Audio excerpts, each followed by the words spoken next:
आपके सामने चंद बातें इस हवाले से भी करना चाहता हूं कि ये मस्जिद तो बन गई, ये मस्जिद इबादतगाह भी बन गई। आप इस मस्जिद के अंदर सुबह फजर से लेकर रात तक सुभान अल्लाह कहते रहें, अल्लाह अकबर कहते रहें, बिस्मिल्लाह पढ़ते रहें, कुरान पढ़ते रहें, तिलावतें करते रहें, रोजे रखते रहें, अपने जिस्म बदन के ऊपर लागू करते रहे। दीन को लागू करना चाहिए, इस पे एतराज नहीं है। इस मस्जिद के अंदर कोई बंदा भी उठे फजर से लेके इशा तक सुभान अल्लाह की तस्बीह निकाले, अस्तगफिरुल्लाह की तस्बीह निकालता रहे, पूरी दुनिया के कुफर को इस बात के ऊपर से कोई फर्क नहीं पड़ेगा कि एक बंदा मस्जिद में बैठ के सुभान अल्लाह कह रहा है, अल्हम्दुलिल्लाह कह रहा है, अल्लाह अकबर कह रहा है। आपने इस बात के ऊपर गौर करना है कि सुभान अल्लाह, अल्लाह अकबर कहने से, लंबे लंबे सजदे करने से, नमाजें पढ़ने से आलम कुफर को कोई फर्क क्यों नहीं पड़ता? क्यों नहीं पड़ता? कभी आपने इस बात को गौर किया? आपने इबादत का एक जुज तो मुकम्मल कर लिया, अपने रब को राजी करने के लिए अपने रूह और बदन के ऊपर अल्लाह के नाजिल करदा हकामात को नाफिज तो कर लिया, तो आपको के खिलाफ कुफर को होना चाहिए, क्यों नहीं होता? क्योंकि ये बात समझने की जरूरत है। उसको आपके सुभान अल्लाह से, अल्लाह अकबर से, इस सजदे से, इस रोजे से, इस रकू से कोई फर्क नहीं पड़ता, क्योंकि आप इबादत को मस्जिद के अंदर लेके करते रहे, पूरा आलम कुफर आपके साथ खड़ा रहेगा, आपको सपोर्ट भी करेगा। हो सकता है मस्जिदें भी बना दे, ऐसी मस्जिदें भी बनवा दे जहां पे सिर्फ ये तस्बीहात और अल्लाह के नारे लगते रहे, शायद वो आपको खुद भी बना के दे दे, क्योंकि आप दीन को कहां पे ले आए? समेट कर मस्जिद में। अगर आप इसी दीन को, रसूलुल्लाह सल्लल्लाहु अलैहि वसल्लम के मिशन को, एक रुकन तो ये अपने रूह बदन पे नाफिज करना, अपने जिस्मों पे नाफिज करना, और दूसरा जो रसूलुल्लाह के मिशन का हिस्सा है, हुवल्लज़ी अरसला रसूलहु बिल हुदा व दीनिल हक्की लियुज़हिरहु अला दीनि कुल्ली, ये जो मिशन का दूसरा हिस्सा है कि इस दीन को मुआशरे के ऊपर नाफिज कर दिया जाए, इस दीन को रियासत के ऊपर नाफिज कर दिया जाए, इस दीन को सियासत के ऊपर नाफिज कर दिया जाए, इस दीन को बाजारों के ऊपर नाफिज कर दिया जाए, इस दीन को मस्जिद से उठाकर पूरे इलाके के ऊपर नाफिज कर दिया जाए। जब आप मस्जिद से सुभान अल्लाह, अल्लाह की तस्बीहां लेकर इस दीन को बाजार के ऊपर भी नाफिज करने के लिए जाएंगे, आलम कुफर आपके खिलाफ खड़ा हो जाएगा। बाजार का निजाम तो सूद पे चलेगा। तुम रसूलुल्लाह के दीन को बाजार पे नाफिज करना चाहते हो, रिश्वत खत्म करना चाहते हो, सूद खत्म करना चाहते हो, ऐसा नहीं हो सकता।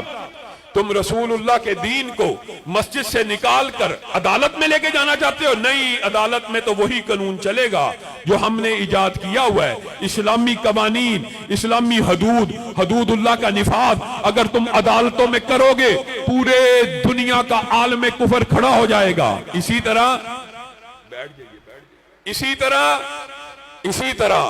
अगर आप इस दीन को सियासत में ले जाएंगे तो पूरी दुनिया का आलम कुफर आपके खिलाफ हो जाएगा। मेरे भाइयों, ये बात समझने की जरूरत है।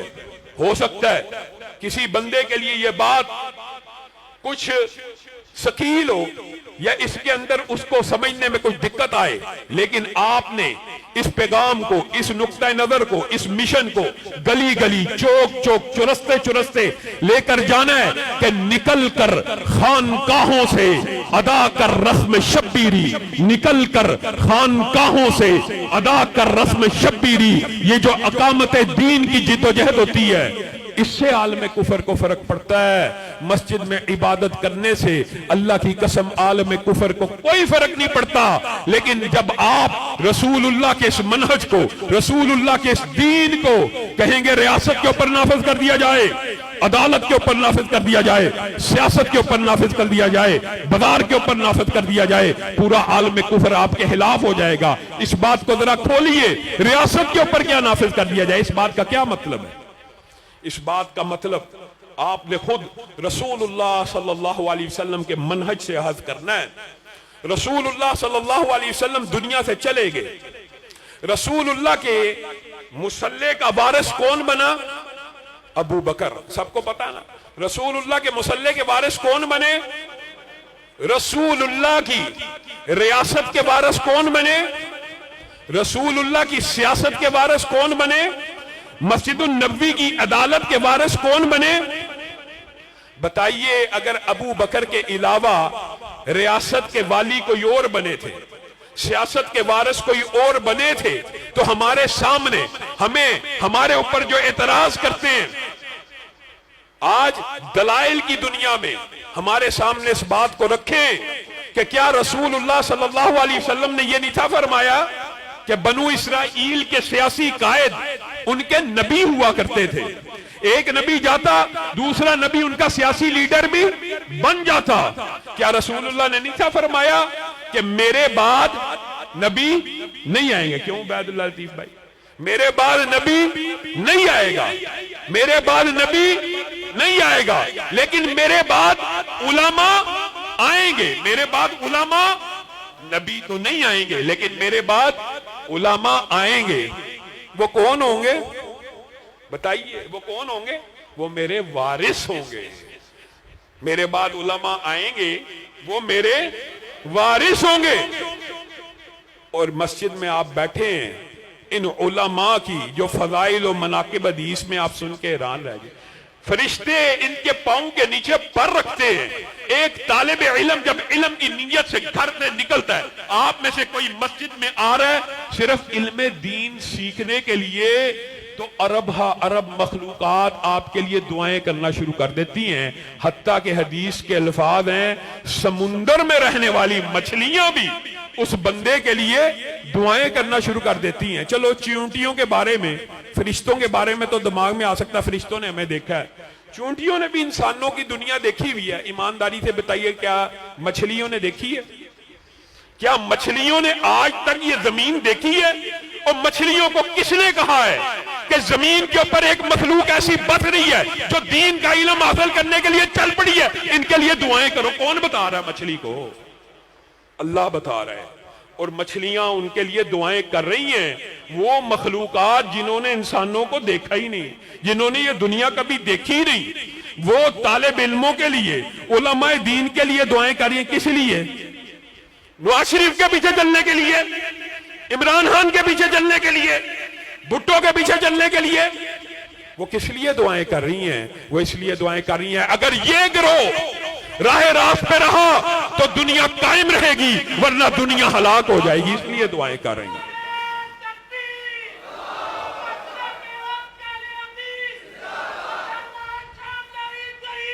और मेरे भाइयों, अजीबो गरीब फलसफा बना लिया, अजीबो गरीब फलसफा। उलमा नबी के वारिस होंगे, क्या सिर्फ मुसल्ला रसूल और मिंबर रसूल के वारिस होंगे? ये आपको किसने, ये आपको जुहला ने मुगालता डाल दिया आपके जहनों के अंदर।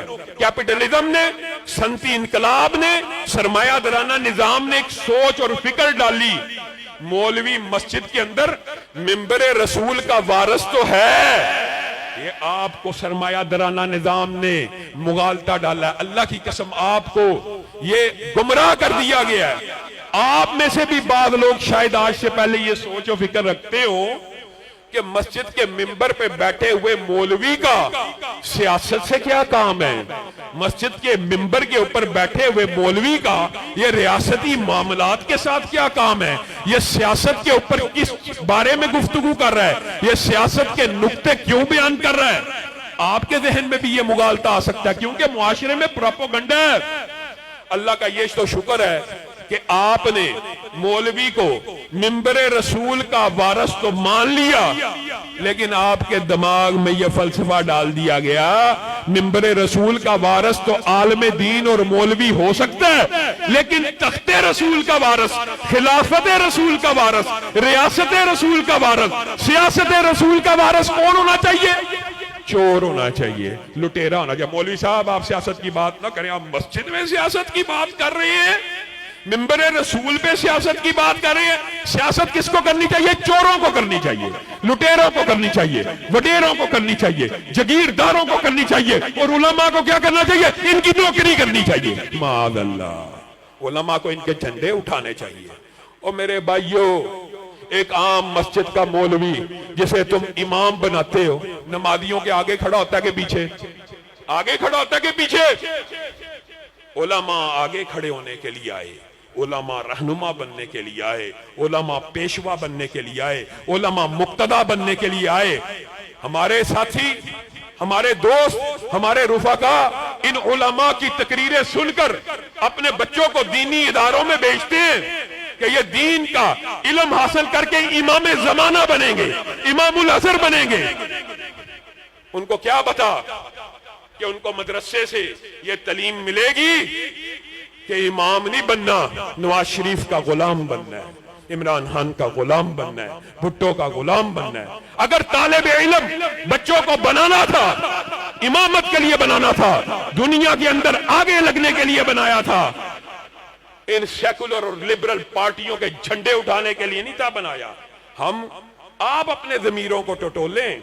क्या किसी हाफिज़े कुरान, किसी तालिबे इल्म, किसी हदीस के हाफिज की ये शान है कि वो नवाज शरीफ जिंदाबाद के नारे लगाए, वो इमरान खान जिंदाबाद के नारे लगाए, वो जरदारी जिंदाबाद के नारे लगाए?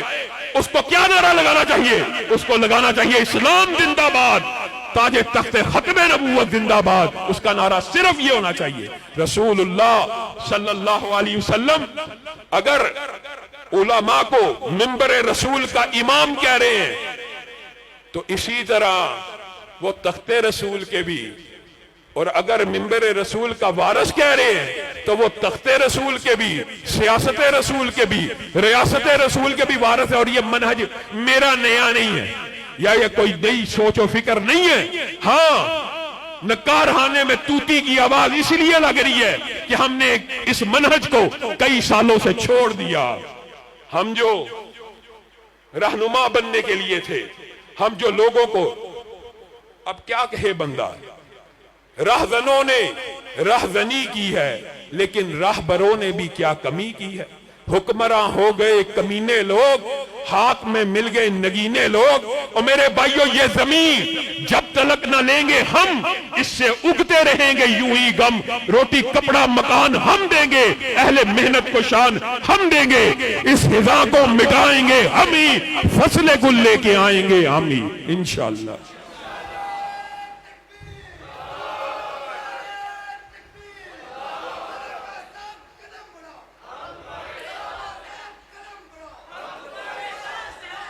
ये जब इस तरह का मैं नारा सुनता हूं ना, लामा साहब कदम बढ़ाओ, तो मेरे दिमाग में अपने बचपन के वाकयात आ जाते हैं। और बहुत से बुजुर्ग बैठे हैं, गवाह हैं, निशाहद हैं। अल्लामा साहब जब तकरीर किया करते थे वालिद मोहतरम, तो उस वक्त भी ये नारा बड़ा लगा करता था, अल्लामा साहब कदम बढ़ाओ, हम तुम्हारे साथ हैं। और अल्लामा शहीद ने जब कदम बढ़ा दिया, कहां गए तुम्हारे नारे, कहां गए तुम्हारे वादे, कहां गई तुम्हारी कस्में?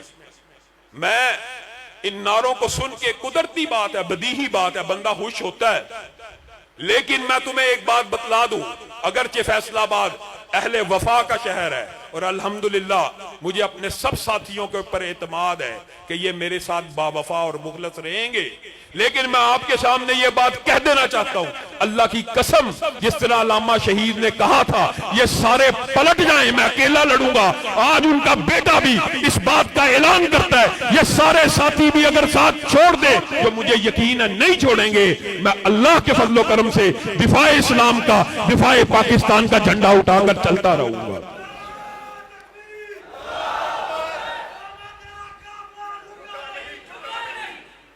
नाकिदो,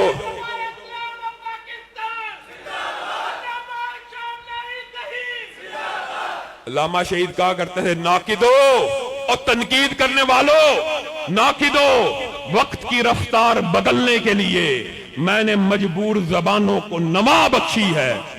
आज उनके अल्फाज कितने सच्चे हो गए। आज मजबूर जबानों को अगर नवा और बोलने की जो जसारत मिल रही है, इसी वजह से मिल रही है। नाकिदो, वक्त की रफ्तार बदलने के लिए मैंने मजबूर जबानों को नवा बख्शी है।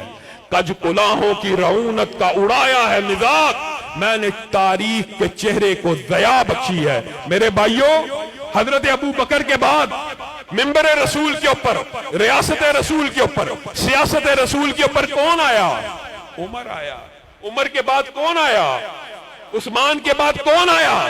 तो रसूलुल्लाह के मनहज से, इस्लामी रियासत के मनहज से, इस्लामी सियासत के मनहज से एक बात मुत्तफिक का इजमाई तौर पे साबित होती है। इस इजमा को, इस मनहज को, इस रवायात को वापस लुटाने के लिए इस तहरीक को बता किया गया है कि आपके अंदर दोबारा उस शऊर को बहाल किया जाए। इस्लामी रियासत का सिपा सलार होने के लिए मनहज रसूल क्या है कि वो कम अज कम 5 नमाजों की इमामत करा सके, कम अज कम जुम्मा पढ़ा सके। उठाइए अब लिस्ट 75 सालों से जिनको चुना है, इनमें से कोई एक 5 नमाजें और खुतबा जुम्मा दे सकता है? असर की नमाज शायद कोई एक आधा बंदा या दोहर की खामोशी वाली पढ़ा दे। शेख साहब फजर दी थे शायद फजर की नमाज या खुतबा जुम्मा बताएं कौन पढ़ा सकता है? तो ये मनहज रसूल से गद्दारी और इनहराफ है कि नहीं? हम अपने आप को कहते हैं हम हक पे, हमारा मनहज सलीम है, हम वाहिद हैं जिन्होंने रसूलुल्लाह सल्लल्लाहु अलैहि वसल्लम की उस सिफत को माना कि मुहम्मदुन सल्लल्लाहु अलैहि वसल्लम फर्कुम बैनन नास है, लोगों के दरमियान, हक और बातिल के दरमियान फर्क करने वाले हैं। जमीन की पुश्त के ऊपर, आसमां की छत के नीचे सिर्फ एक गिरोह है जिसने रसूलुल्लाह की इस सिफत को माना कि मुहम्मदुन सल्लल्लाहु अलैहि वसल्लम फर्कुम बैनन नास, हक और बातिल के दरमियान फर्क करने वाले हैं। वरना बाकी हर गिरोह ने किसी और को हक का मयार बनाया, किसी और को हक की मेराज कहा। हमारे और आपके नजदीक रसूलुल्लाह सल्लल्लाहु अलैहि वसल्लम की बात पोले फैसल, खत्मी, यकीनी, बदीही दीन भी वो है जो रसूलुल्लाह सल्लल्लाहु अलैहि वसल्लम की जुबान से अदा हो जाए। ताकि आपने ये हदीस उलमा से सुनी हुई है। एक मर्तबा कुरैश मक्का ने अब्दुल्ला बिन अमर बिन अलास को यह वसवसा डाल दिया कि रसूलुल्लाह बशर हैं, कभी खुशी में होते हैं और कभी गम में होते हैं, कभी खुशी में होते हैं और कभी गुस्से में होते हैं, तो तू हर बात लिख देता है, ना लिखा कर। यही वसवसा आज के दौर में भी मुनकिरीन हदीस और बातिल लोग डालते हैं कि ये जी रसूलुल्लाह की बात बशरी थी, ये नबवी थी, ये ऐसे थी, ये ऐसे थी, इसका मतलब ये नहीं है, इसका मतलब ये नहीं है। हर बात का मौका और महल है। आज भी इस तरह के वसवसे डाले जाते हैं दिमाग के, उनको भी डाल दिया। उन्होंने लिखना छोड़ दिया तो रसूलुल्लाह सल्लल्लाहु अलैहि वसल्लम बाहर आए और कहा, पहले तू लिखा करता था, मैं देख रहा हूं अब तू लिखता नहीं है। कहा इस तरह लोगों ने मुझे वसवसा डाल दिया है और ये कहा आप कभी खुशी में होते हैं, कभी गुस्से में होते हैं, मैं हर बार लिखता। कहा उक्तुब फवल्लज़ी नफ्सी बियदी मा यखरुजु मिन्हु इल्ला हक, लिखा कर उस जात की कसम जिसके हाथ में मैं मोहम्मद सल्लल्लाहु अलैहि वसल्लम की जान है, इस जुबान से हक के अलावा कुछ नहीं निकलता। और ये बात सिर्फ एक दलील है। आपका और मेरा मनहज क्या है? रसूलुल्लाह सल्लल्लाहु अलैहि वसल्लम हज के फजाइल बयान कर रहे हैं, हज के मामलात। एक बंदे ने कह दिया फी कुल्ली आमिन या रसूल अल्लाह, क्या हर साल हज फर्ज है? रसूलुल्लाह खामोश रहे, 3 मरतबा पूछा, खामोश रहे। कुछ अरसे के बाद उसको बुलाया और कहा आप मेरे से सवाल पूछते थे? कहा मैं पूछता था। तो रसूलुल्लाह सल्लल्लाहु अलैहि वसल्लम ने आपका और मेरा मनहज, ये जो फर्कुम बैनन नास की सिफत जमीन की पुश्त के ऊपर सिर्फ आप मानते हैं, उसको बयान किया। क्या कहा? लौ कुल्तु नाम, अगर मैं सिर्फ 3 हरफ बोल देता, नाम यानी जी हां कह देता, अल्लाह की कसम मेरी उम्मत के ऊपर हर साल फर्ज हो जाता। सिर्फ रसूलुल्लाह की जुबान से निकले हुए अल्फाज फर्ज हो जाते हैं। आपने और मैंने रसूलुल्लाह की बहरहाल इस हैसियत को तो मान लिया, लेकिन रसूलुल्लाह की जो दूसरी हैसियत है कि तख्ते रसूल का वारिस आलम होना चाहिए, उसके अंदर कम से कम ये इल्मी हसीयत और इस्तिताअत और सकत होनी चाहिए। ये बात आज आप हजम करने के लिए तैयार नहीं। जी मौलवी जी सीट के लिए इलेक्शन लड़ा और सियासतदान क्या जमादार की सीट के लिए लड़ रहा होता है, वो भी सीट के लिए लड़ रहा है। अजीबो गरीब मौलवी के ऊपर एतराज है। और मेरे भाइयों, ये बात भी आपने समझनी है, हम आप नौजवानों को कभी खारजियत, इश्तियाल, बंदूक, डंडों की तरफ लेके नहीं जाना चाहते। हम आपको इस मुल्क के आइन और कानून के तहत बुलेट के जरिए नहीं, बैलेट के जरिए तब्दीली का, बैलेट के जरिए, बुलेट के जरिए नहीं, बैलेट के जरिए तब्दीली के लिए आप लोगों को जगाना चाहते हैं। और आप ये समझते हैं कि ये जी हमारी तादाद बड़ी थोड़ी है। और मेरे भाइयों, ये काम करने की जुस्तजू और मेहनत होनी चाहिए। आज 75 बरस बीत गए हैं, 75 बरस हो गए हैं पाकिस्तान को बने हुए। मैं देवबंदी और बरेलवियों की बात बाद में करता हूं, या उनको इस वक्त इस बात से आप हदफ कर लें। आप 75 साल से पाकिस्तान में रह रहे हैं। आज अल्लाह के फजल करम से फैसलाबाद में जरा गौर करें, आपके जिला फैसलाबाद के अंदर कितनी अहले हदीस मसाजिद है, गौर करें। आप जरा गौर करें कसूर में कितनी मसाजिद है, लाहौर में कितनी मसाजिद है। आज पाकिस्तान के अंदर आपकी कमोबेश तादाद उंगलियों पे गिन के कितनी है, गौर करें। आप कम अज कम अपनी तादाद भी अगर अंदाजा लगाएं तो आप आज भी इस मुल्क में 2 करोड़ से कम नहीं है। 3-4 करोड़ भी लोग कहते हैं। आप कम अज कम मुल्क के अंदर कितने हैं? 2 करोड़। जमातों के साथ कितने हैं? सारी अहले हदीस मौजूदा जमातों को मिला लें, सारी जमातों को मुश्तरक कर ले, मुत्तहिद कर ले, उनके साथ वबस्तगान की तादाद कितनी है? आपको शर्म आएगी। आप सुन भी, शायद आप समझे ये मुबालगा, बताना भी नहीं चाहिए। जमातों के साथ वबस्तगान कोई नहीं है। ये 2 करोड़ जो अहले हदीस है, ये किसके साथ है? कोई नून लीग में है, कोई पीटीआई में है, कोई जमात इस्लामी में है, कोई फलां जमात में है, कोई फलां जमात में। फिर आपकी जो जमात है, आप जो क्लेम करते हैं कि आपका प्लेटफॉर्म सियासी है, आपकी जमात नुमाइंदा जमात है, तो आपके अंदर इन 2 करोड़ में से 10-20 लाख अफराद होने चाहिए थे कि नहीं होने चाहिए? होने चाहिए। आपके साथ गिनती के अफराद नहीं है, लाखों की तादाद भी नहीं है। तो अगर कोई शख्स उम्मत के अंदर, अपनी कौम के अंदर यह बेदारी पैदा करना चाहता है कि तुम करोड़ों के अंदर हो, अपनी अपनी सेकुलर और लिबरल पार्टियां छोड़कर तुम्हें एक प्लेटफॉर्म दिया गया है, तहरीके दिफा इस्लाम व पाकिस्तान, इसकी रुकनियत हासिल करो, इसके लाख मेंबर बन जाओ। इसके अंदर हम 2 लाख मेंबर बना के मीनारे पाकिस्तान पे, धोबी घाट में, शेरावाला बाग में, पंजाब की बड़ी बड़ी जलसागाहों में अगर हम अपनी कुव्वत और ताकत को मनवाएंगे तो किसी को कोई इतराज होना चाहिए? किसी को क्या इतराज होना चाहिए? इस बात पे ऊपर क्या इतराज हो सकता है? ये खामहा के इतराज, ये खामहा के वबेले, ये खामहा की तंज, ये खामहा की तशनी। अल्लाह की कसम, अल्लाह रब्बुल इज्जत ने इस कमजोर शख्स की आवाज में ये तवानाई पैदा की कि सिर्फ 2 या 3 माह के अंदर सिर्फ आवाज दी, नकारखाने में तूती की एक आवाज, एक हल्की और कमजोर आवाज, सिर्फ 2 माह के अंदर। शेख साहब जानते हैं, मेरे रुफाका जानते हैं, अल्लाह के फजलो करम से पाकिस्तान के तूलो अरज में बगैर मेहनत के, बगैर एडवर्टीजमेंट के 13,000 से ज्यादा अफराद ने रुकनियत साजी का फॉर्म फिल कर दिया। 13,000 से ज्यादा। ये तादाद दिनों में इंशाल्लाह लाख को क्रॉस करेगी, 2 लाख को क्रॉस करेगी। लेकिन कब करेगी?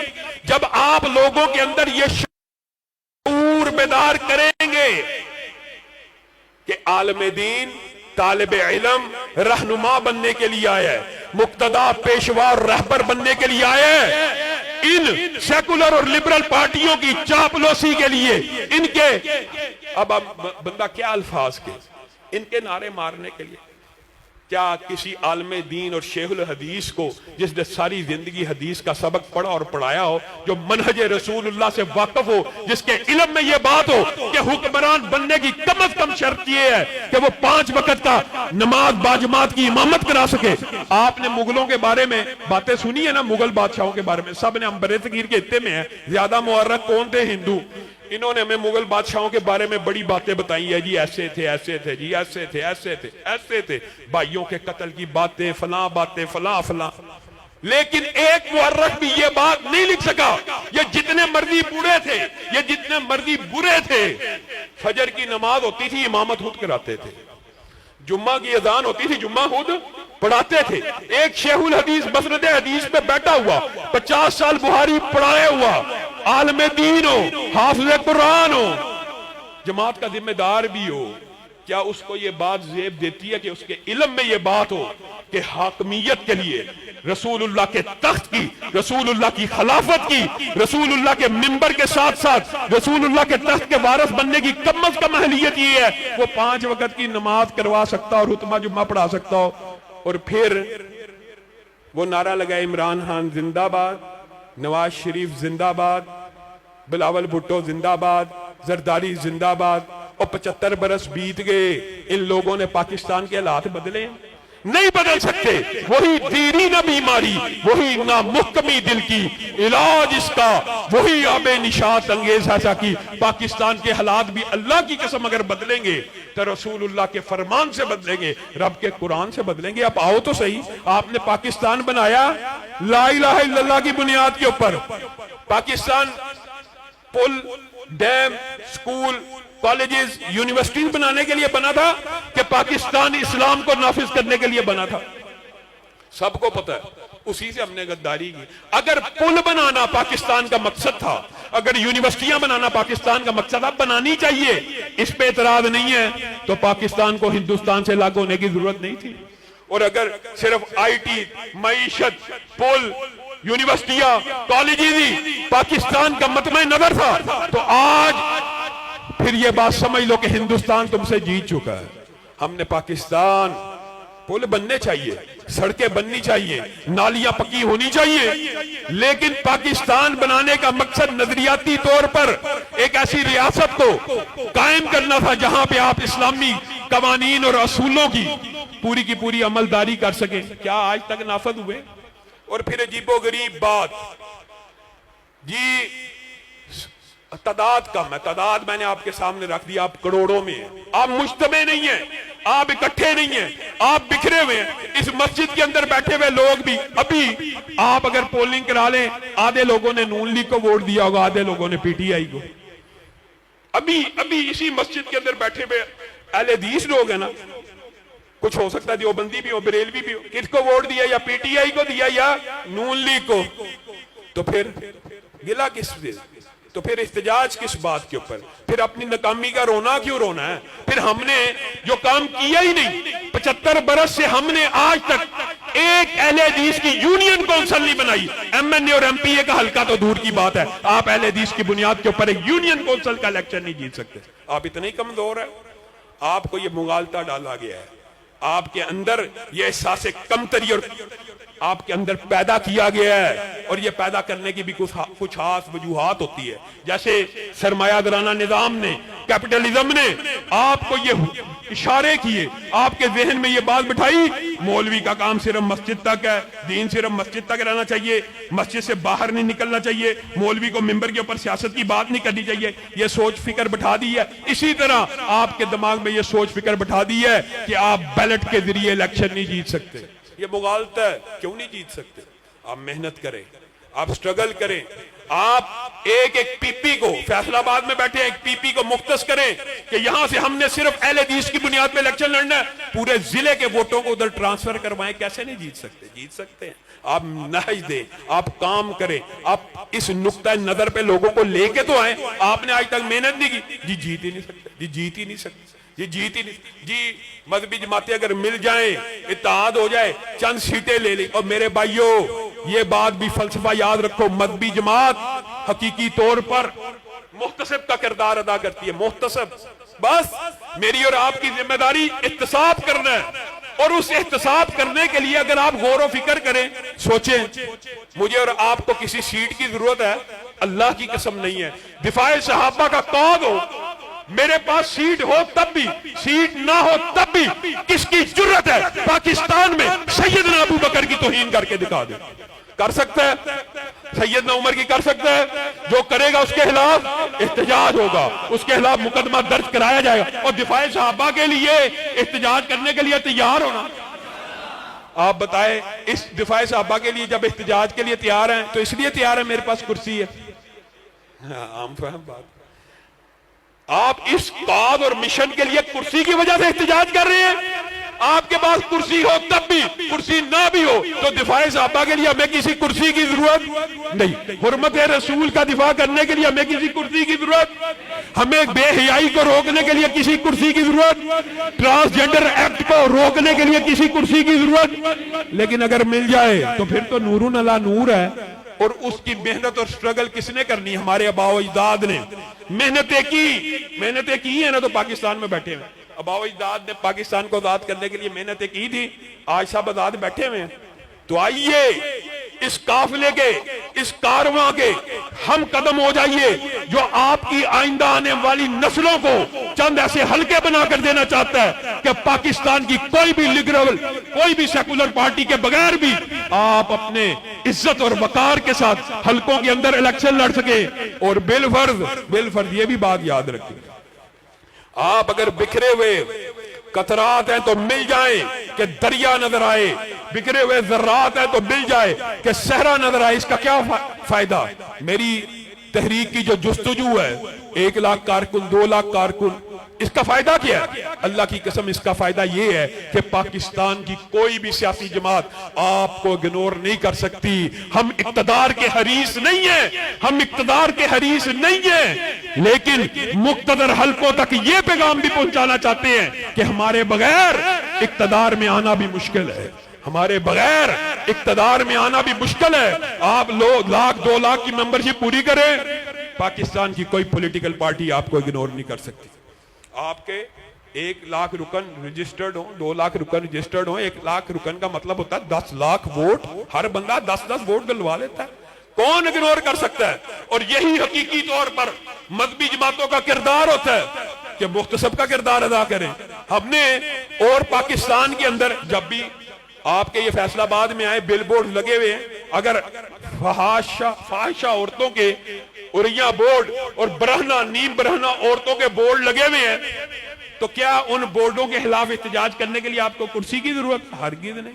आपको हाँ अपनी जत्थाबंदी की, अपनी गिरोहबंदी की, अपनी मजबूती की जरूरत है, लेकिन हमने अपनी तहरीक के अंदर कानूनी, जमहूरी, आईनी, दस्तूरी जिद्दोजहद रखनी है। जिस तरह दिफाए इस्लाम करना है उसी तरह दिफाए पाकिस्तान भी करना है। जिस तरह हम इस्लामी नजरियाती सरहदों के मुहाफिज हैं, इसी तरह पाक फौज के हमरा जुग्राफियाई सरहदों के भी मुहाफिज हैं। और पाक फौज के खिलाफ किसी भी किस्म की हरदा सराई हमें काबिल कबूल नहीं है। मेरे भाइयों बताइए, आपने मेरी बात सुन ली, मेरा मिशन सुन लिया, मेरा मंशूर सुन लिया, इसके अंदर बाद लोगों को फिर भी आए रोज एतराज़ात होते हैं। मैं कोशिश करता हूं कि बाद तकरीरों में उन एतराज़ात को रफा किया जाए। जी आप मजहबी जमातों के साथ इत्तेहाद की बात करते हैं, हाँ मजहबी जमातें जितनी मर्जी बुरी हो सेकुलर और लिबरल पार्टियों से बेहतर होती है। वजह ये बात भी आज सुन लीजिए,